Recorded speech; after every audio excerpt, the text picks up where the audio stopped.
রাজবাড়ীতে মহামারী আকার ধারণ করেছে গরুর ল্যাম্পি স্কিন রোগ। খামারিরা বলছেন, হঠাৎ করেই জেলার রোগটির প্রকোপ বাড়ায় দুশ্চিন্তায় পড়েছেন তারা।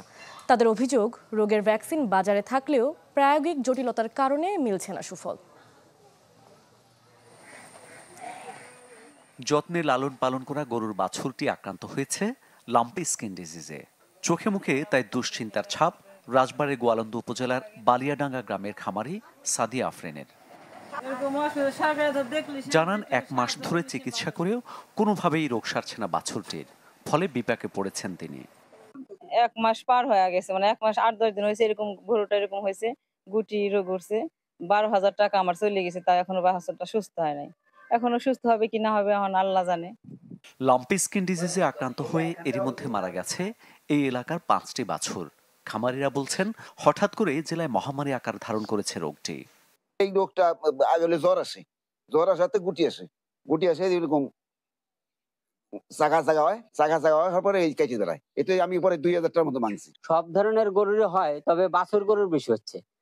আর এই বাছুরগুলা মনে করেন দুধের বাছুর যেগুলা, সেগুলো তো অধিকাংশই মারা যায়।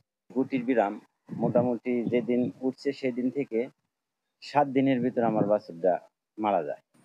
এদিকে রোগের ভ্যাকসিন বাজারে থাকলেও প্রায়োগিক জটিলতার কারণে তার সুফল পাচ্ছেন না বলে অভিযোগ খামারিদের।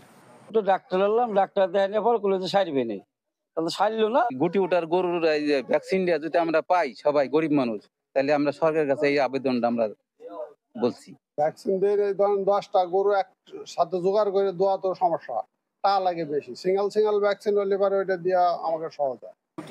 জেলা প্রাণী সম্পদ কর্মকর্তা বলছেন, মশা মাছির মাধ্যমে ছড়ায় এই ভাইরাস, তাই এর প্রতিরোধে খামার পরিষ্কার পরিচ্ছন্ন রাখার বিকল্প নেই। খামারে যে মশা মাছি এবং আঠালির উপদ্রব হয়, এটা যাতে একেবারেই না হয় তার জন্য মশা মাছি নিরোধক যে পাউডার আছে বা ঔষধ আছে সেগুলো প্রয়োগ করতে হবে।